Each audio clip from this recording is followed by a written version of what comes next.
സമ്പൂർണ്ണ മദ്യവർജനമുള്ള ഗുജറാത്തിൽ 18 കോടി ആളുകൾ ഒരു വർഷം ആ ഗുജറാത്തിൽ വന്ന് ടൂറിസത്തിന്റെ ഭാഗമായിട്ട് ആ നാടിനെ കാണുന്നു.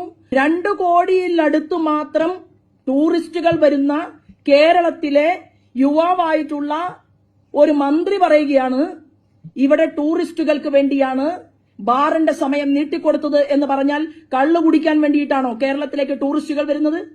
അതാണോ കേരളത്തിന്റെ വകുപ്പ് മന്ത്രിയുടെ ഭാഷ?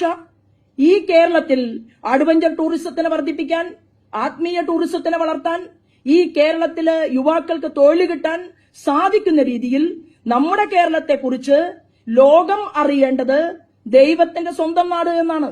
ആ നാട്ടിലേക്ക് വരുന്ന ടൂറിസ്റ്റുകൾക്ക് വേണ്ടി ബാറിന്റെ സമയം നീട്ടിക്കൊടുത്തു എന്ന് പറഞ്ഞുകൊണ്ട് നമ്മുടെ നാട് കാണാൻ വരുന്നവരെ കൂടി അപമാനിക്കുന്ന സമീപനമാണ് ഒരു വകുപ്പ് മന്ത്രിയുടെ ഭാഗത്തു നിന്നുണ്ടായത്. അത് അത്യന്തം ലജ്ജാകരമാണ്.